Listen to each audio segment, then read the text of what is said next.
you had the 5 years at Norco. You had some great results on Norco. I guess you involved in developing the new bike. You went to the bigger wheels and the high pivot bike. How was Mm. that? How did that feel compared to the bike you were on before and the bikes that you've been riding before? Oh, the bike was shit. Was it? Didn't feel good. I was dog.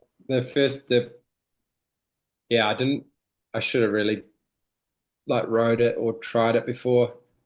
So I basically just stabbed myself in the eyes for a couple of years and had terrible results for it.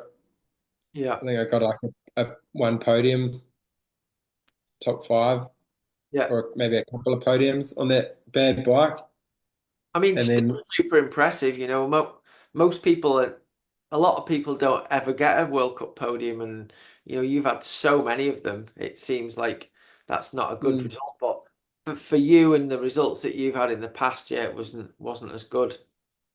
yeah, it was just like, yeah, still finishing like in the top 10 in the overall some years, and then some one year is like worse, but just wasn't like what I was after. And then the bike was just, yeah, I got to the point where I was just like, fuck this thing. So I remember at Montsanan just taking the chain off, and the bike was insane. Yeah. Yeah. And And I what? remember Sam Hill was on the side of the track in Montsanan, and he come down and he said, fuck, mate. Looked like your old self there. And I was like, yeah, I felt way better. But I was just hanging off of it because you had to go so fast with the chain off, and I just felt like it rode so good with the chain off. And But then why? when you put the chain back on, the pedal kickback that you got from the bike, they've just made it like a rigid. Really? So then in that off season, I made like an idler, Yeah. and then pretty much engineered my own bike. And then that's when they started to design the high pivot thing. Okay. And then the bikes got better. And then that first year, I think I won qualifying maybe. Hmm. And when we started on the 29, was it the full 29 prototype we had? No, I think I won qualifying or some in Croatia. Yeah. I won this, no, I won the time training, and I was like, fuck, man, this bike's sick. We did heaps of testing and stuff in San Remo, and I felt real sick on the bike. Yeah. And it was so good because that track kind of is like what I ride here, like roughy, rocky, kind of sketchy, slippery dirt and stuff. Mhm. And I was just feeling real good. And that we tested heaps and on that same sort of stuff. So I just felt so good. And I think I ended up maybe fourth in the race. Yeah. Yeah. I think Aaron won, and yeah, I think I was fourth or third or something. I can't remember. Yeah. Yeah. But I just remember that was sick, getting back on the podium and feeling good again. I was like, oh, this is gonna be a sick season. Right. And then went into the next race in Fort William. Did I think I was like top five in the qualifying, so I was like, oh, man, I'm gonna be on the podium again. And then rode feeling good, and then snapped the axle on the rear end and bloody over the bars and off the side track, hit the walk down in my race run. So I was like, fuck.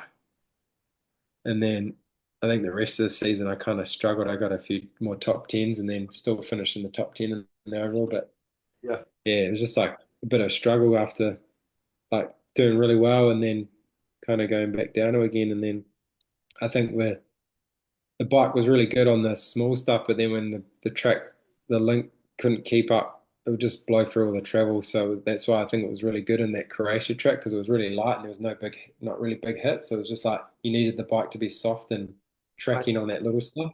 Yeah. So yeah, it was the same. Like even like Brooke did well there until he went over the bars and broke his collarbone. I think Yeah. he was on that shitty ass. What was he on Mondraker then? No, I think he was on that shitty GT still. Yeah. Yeah. I think so. And it just beat him up everywhere. So Yeah. I think he did. Yeah, he was like just behind me and qualifying, so we were doing real well. So and then he ate shit in the race. Yeah.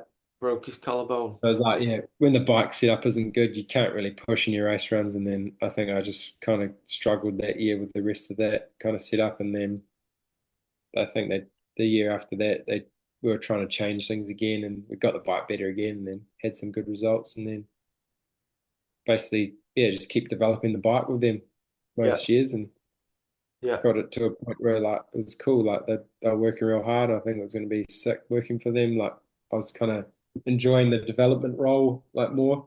Yeah. And then they just decided to fire everyone pretty What much. made them just cutbacks or what? Yeah, they just I don't know. They were just like going to stop the team and everything. And at the time, I think I was just going to do my own thing with the team, like still Yeah. ride for Norco. So I was thinking, oh, because the team was going to fold, Yeah.